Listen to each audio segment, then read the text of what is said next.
ปลาหมอยักษ์ตัวใหญ่เท่าบ้านนอนดิ้นอยู่หน้าประตูเมืองเจ้าเมืองจึงสั่งให้ทหารแร่เนื้อปลาหมอแจกจ่ายให้ชาวบ้านไปกินกันทุกคนหนุมานยกภูเขามากลางอากาศแล้วโยนทิ้งไปที่จังหวัดพิษณุโลกเมืองราชนกทั้งเมืองพังถล่มลงสู่ใต้บาดาลเกิดเป็นหนองน้ำกว้างใหญ่ที่มีชื่อว่าบึงราชนกในจังหวัดพิษณุโลกครับสวัสดีครับทุกคนครับผมนิกเองครับในจังหวัดพิษณุโลกนั้นนะครับมีบึงน้ำแห่งหนึ่งที่เชื่อกันมาแต่โบราณว่า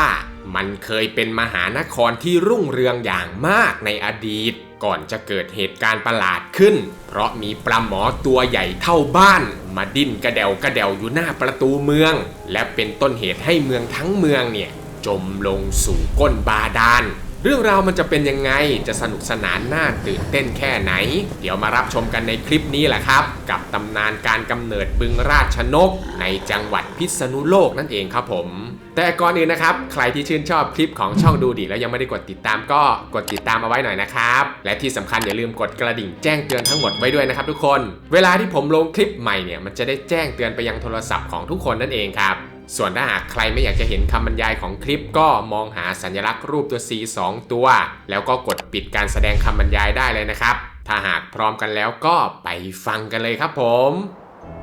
บริเวณบึงราชนกหนองน้ำกว้างใหญ่ในอำเภอวังทองจังหวัดพิษณุโลกว่ากันว่าในอดีตการนานมาแล้วมันเคยเป็นมหานครที่รุ่งเรืองอย่างมากมีผู้คนมากมายอาศัยอยู่ในเมืองด้วยความร่มเย็นเป็นสุขภายใต้การปกครองของกษัตริย์นามว่าเจ้าราชนกโดยเจ้าราชนกนั้นนะครับมีพระธิดารูปโฉมงดงามมากๆอยู่คนหนึ่งซึ่งเป็นที่หมายปองของเจ้าชายจากทั่วทุกสารทิศแต่ก็ไม่มีใครได้ครอบครองหัวใจของนางจนกระทั่งวันหนึ่งครับทุกคนในขณะที่หนุมานทหารเอกของพระรามกำลังเดินทางไปทำภารกิจให้กับพระรามแล้วเดินทางผ่านมาที่เมืองราชนกพอดีหนุมานก็ได้พบกับพระธิดาแห่งราชนกนครแล้วเกิดหลงรักอยากจะได้นางเนี่ยไปเป็นเมียมากๆแต่ด้วยเหตุที่กำลังติดภารกิจสำคัญอยู่หนุมานจึงไขว้เขวไม่ได้เขาจึงได้ทำข้อตกลงกับเจ้าราชนกโดยมั่นหมายนางเอาไว้พร้อมกับมอบม้าชื่อวลาหกม้าที่มีฝีเท้าเร็วที่สุดของหนุมานเป็นของขวัญให้นางเอาไว้ใช้เป็นพาหนะก่อนจะเดินทางจากไปเพื่อทำภารกิจต่อกระทั่งอยู่มาวันหนึ่งครับที่เมืองราชนกเนี่ยได้เกิดพายุใหญ่ขึ้นลมและฝนเนี่ยโหมกระหน่ำไปทั่วทั้งราชนกนครตลอดทั้งคืนชาวบ้านต่างพากันแตกตื่นและหลบอยู่ในบ้านของตัวเองไม่นานนักก็เกิดน้ำท่วมทั่วทั้งเมืองอยู่หลายชั่วโมงจนพายุสงบลงชาวบ้านก็เริ่มออกจากบ้านเพื่อออกสำรวจความเสียหายแต่ก็ต้องแตกตื่นอีกรอบครับเพราะได้มีปลาหมอยักษ์หนึ่งตัวนอนดิ้นกระเสือกกระสนอยู่หน้าประตูเมืองมันเป็นปลาหมอที่ตัวโตมากๆใหญ่ยิ่งกว่าบ้านคนซะอีกนะครับชาวเมืองเนี่ยแห่มาดูปลาหมอยักษ์ด้วยความแตกตื่นเพราะไม่เคยเห็นปลาหมอที่ตัวใหญ่เท่านี้มาก่อนเมื่อเหล่าขุนนางและอำมาตย์ในเมืองราชนกทราบเรื่องพวกเขาก็พากันคิดว่าปลาหมอยักษ์ตัวนี้คงเป็นปลาวิเศษหากใครได้กินเนื้อของมันก็จะมีอำนาจวาสนาเหนือกว่าผู้อื่นพวกอำมาตย์จึงนำเอาเรื่องปลาหมอยักษ์ไปกราบทูลกับเจ้าราชนกเพราะหวังจะได้ความดีความชอบซึ่งเจ้าราชนกเองเนี่ยก็ไม่ค่อยจะเชื่อเท่าไหร่นะครับเพราะรู้สึกว่ามันแปลกเกินไปมันจะมีจริงได้ยังไงเนาะปลาหมอที่ตัวใหญ่เท่าบ้านเนี่ยเจ้าราชนกจึงรับสั่งให้อำมาตย์ไปนำเอาปลาหมอยักษ์มาให้เห็นกับตาพวกอำมาตย์จึงเกณฑ์ผู้คนนับร้อยมาช่วยกันลากปลาหมอยักษ์เข้าวังโดยพวกเขาเนี่ยนำเอาเชือกเส้นใยมาผูกไว้กับตัวปลาแล้วก็ให้ชายร่างใหญ่แข็งแรงนับร้อยคนช่วยกันออกแรงดึงแล้วลากปลาหมอยักษ์ไปตามถนนมุ่งหน้าเข้าไปในวังของเจ้าราชนกครับซึ่งระหว่างทางนั้นเองนะครับได้มียายแก่ใจบุญคนหนึ่งเดินเข้ามาทักท้วงว่าพวกเราเนี่ยไม่ควรจะทำแบบนี้พร้อมทั้งขอร้องพวกอำมาตย์ไม่ให้ฆ่าปลาหมอยักษ์ตัวนี้เด็ดขาดเพราะจะเป็นบาปที่ใหญ่หลวงมากๆและขอให้ปล่อยมันกลับไปที่แม่น้ำตามเดิมแต่ก็ไม่มีใครฟังยายแก่เลยแถมยังไล่ยายแก่เนี่ยให้กลับบ้านไปซะ เมื่อยายแก่กลับไปแล้วพวกเขาก็ลากปลาหมอยักษ์เข้าเมืองเพื่อนำไปให้เจ้าราชนกดูต่อเมื่อเจ้าราชนกได้เห็นปลาหมอยักษ์แล้วเขาก็ตกใจมากไม่เคยเห็นปลาที่ขนาดใหญ่เท่านี้มาก่อนเจ้าราชนกก็เลยเชื่อว่าปลาตัวนี้เป็นปลาวิเศษจริงๆตามที่อำมาตย์ได้บอกกับตนเขาจึงสั่งให้ทหารของเขาฆ่าปลาหมอยักษ์ตัวนี้ซะแล้วให้ช่วยกันแล่เนื้อของมันเอาไปแจกจ่ายให้กับชาวเมืองให้ได้กินเนื้อปลาวิเศษตัวนี้ทุกคนพวกทหารเนี่ยต้องแล่เนื้อปลาหมออยู่นานเลยนะครับและก็ได้เนื้อปลาจำนวนเยอะมากๆชาวเมืองทุกคนเนี่ยต่างมารอเอาเนื้อปลาหมอยักษ์แล้วนำกลับเอาไปทำอาหารกินกันอย่างอร่อยมีเพียงแค่ยายแก่คนเดียวเท่านั้นที่ไม่ยอมรับเอาเนื้อปลาหมอยักษ์ไปกินเพราะสงสารมันและก็กลัวบาปด้วยซึ่งหลังจากนั้นนะครับทุกอย่างก็ดูเหมือนจะเป็นปกตินะทุกคนจนกระทั่งตกดึกครับผม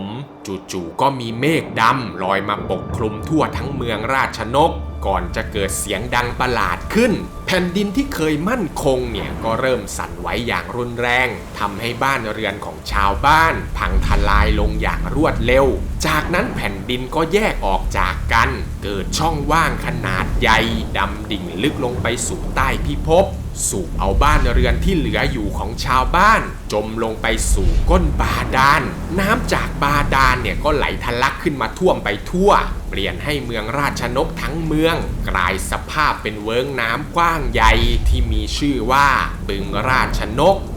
ผู้คนในเมืองเนี่ยต่างจมน้ำตายกันหมดเลยนะครับมีเพียงบ้านของยายแกที่ยังคงรอดอยู่บนเนินกลางบึงน้ำและปัจจุบันเนี่ยก็กลายมาเป็นเกาะกลางน้ำที่มีชื่อว่าเนินยายแกเป็นเกาะที่อยู่กลางบึงราชนกในเขตตำบลวังทองอำเภอวังทองจังหวัดพิษณุโลกในปัจจุบันนี้นั่นเองครับซึ่งในขณะที่เมืองราชนกกำลังล่มสลายอยู่นั้นนะครับพระธิดาของเจ้าราชนกซึ่งเธอก็เป็นอีกหนึ่งคนที่ได้ลองกินเนื้อปลาหมอแต่ก็แค่ลองชิมไปนิดเดียวเท่านั้นนะครับซึ่งพระธิดาเนี่ยได้ควบม้าวลาหกที่หนุมานทิ้งไว้ให้หนีออกจากเมืองราชนกได้ทันก่อนที่มันจะถูกสูบลงบาดาลแต่แม้ว่าจะหนีออกไปจากเมืองได้แผ่นดินก็ยังคงทรุดถล่มไล่ตามหลังนางไปติดแต่ด้วยฝีเท้าที่รวดเร็วของม้าวลาหกทำให้พระธิดายังคงรอดชีวิตอยู่ได้เมื่อพระธิดาควบม้าหนีมาถึงหนองน้ำแห่งหนึ่งพระธิดาและม้าวลาหกเองก็เหน็ดเหนื่อยอย่างมากนางได้พยายามคิดหาวิธีว่าจะทำยังไงดีให้หนีได้เร็วกว่านี้นางก็เลยถอดเครื่องประดับต่างๆออกให้หมดเพื่อให้คล่องตัวมากขึ้นโดยพระธิดาเนี่ยนะครับได้ถอดแหวนประจำตัวของนางโยนทิ้งไปในหนองน้ำแห่งหนึ่งแถวนั้นซึ่งต่อมาหนองน้ำแห่งนั้นถูกเรียกว่าหนองแหวนและปัจจุบันนี้ก็เปลี่ยนมาเป็นหนองตาแหวนอยู่ในตำบลวังทองอำเภอวังทองจังหวัดพิษณุโลกนั่นเองครับในระหว่างที่พระธิดากำลังหนีตายอยู่นั้นนะครับทุกคนหนุมานที่กำลังทำภารกิจสำคัญให้กับพระรามอยู่เขาก็ได้ทราบข่าวว่าเมืองราชนกได้ล่มสลายลงแล้วแผ่นดินเนี่ยได้ยุบตัวหายไปกลายเป็นหนองน้ำขึ้นมาแทนหนุมานจึงต้องการจะช่วยพระธิดาและชาวเมืองโดยการไปหักเอายอดเขาสูงเทียมฟ้ามา1 ลูกเพื่อจะนำไปถมเมืองราชนกให้กลับมามีแผ่นดินเหมือนเดิมให้คนที่รอดชีวิตสามารถสร้างเมืองขึ้นใหม่ได้อีกครั้งและในขณะที่หนุมานกำลังแบกภูเขาห่อเหินไปในอากาศมุ่งหน้าไปที่เมืองราชนกหนุมานก็ได้เหลือไปเห็นพระธิดาที่ตนได้มั่นหมายเอาไว้กำลังควบม้าหนีแผ่นดินถล่มอยู่เบื้องล่างด้วยความตกใจเนี่ยหนุมานจึงได้ทิ้งยอดเขาที่แบกมาทันทีเพื่อจะรีบลงไปช่วยพระธิดาคู่มั่นของตนซึ่งยอดเขาที่หนุมานทิ้งไปนั้นมันได้ร่วงลงสู่พื้นดินด้านล่างอย่างไม่ตั้งใจกลายเป็นภูเขาลูกใหม่ที่มีลักษณะเอียงตะแคงซึ่งต่อมาเนี่ยชาวบ้านได้เรียกเขาลูกนี้ว่าเขาตะแคงก่อนจะค่อยๆเพี้ยนกลายมาเป็นเขาสมอแครงอย่างที่เป็นอยู่ในปัจจุบันนี้นั่นเองครับในขณะที่หนุมานกำลังเหาะลงจากฟ้าเพื่ พื่อมาหาพระธิดาที่กำลังพยายามควบม้าหนีแผ่นดินสุดนางก็เริ่มอ่อนแรงมากจนทำให้นางเนี่ยพลัดตกลงจากหลังม้ากระแทกกับพื้นจนหมดสตินอนตาค้างเห็นแต่ตาขาวอยู่ที่พื้นเมื่อหนุมานมาถึงพระธิดาเนี่ยก็ได้สิ้นใจตายไปแล้วสถานที่แห่งนั้นก็เลยถูกเรียกว่าบ้านนางตาขาวตั้งอยู่ทางทิศตะวันตกเฉียงใต้ของเขาสมอแคลงซึ่งปัจจุบันนี้เนี่ยเรียกว่าบ้านลาดบัวขาวในเขตอำเภอเมืองจังหวัดพิษณุโลกนั่นเองครับซึ่งปัจจุบันนี้นะครับก็ยังคงมีชาวบ้านที่เชื่อกันว่าบึงราชนกเนี่ยเคยเป็นเมืองใหญ่จริงๆตามที่ตำนานได้กล่าวไว้เพราะเคยมีคนไปหาปลาในบึงแล้วบังเอิญไปพบค้องและก็เสากระโดงเรือขนาดใหญ่ฝังอยู่ในโคลนตมใต้บึงราชนกแต่ไม่สามารถนำเอาขึ้นมาได้และก็ยังมีแนวร่องน้ำที่เชื่อว่าน่าจะเป็นแม่น้ำที่ไหลผ่านกลางเมืองราชนกในตำนานซึ่งตอนนี้เนี่ยนะครับบางแห่งตื้นเขินกลายเป็นทุ่งนาไปแล้วแต่ก็ยังเห็นเขาโครงของร่องน้ำโบราณมาจนถึงทุกวันนี้เลยแหละครับซึ่งทั้งหมดนี้ก็คือเรื่องราวการล่มสลายของนครราชนกจนกลายมาเป็นบึงราชนกที่ผมนำมาฝากทุกคนในวันนี้นะครับหากมีข้อมูลตรงไหนผิดพลาดหรือตกหล่นตรงไหนไปเนี่ยผมต้อง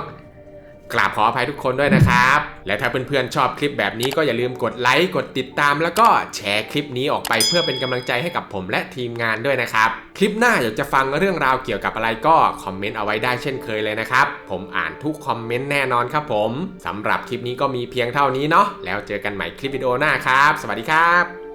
บ๊ายบาย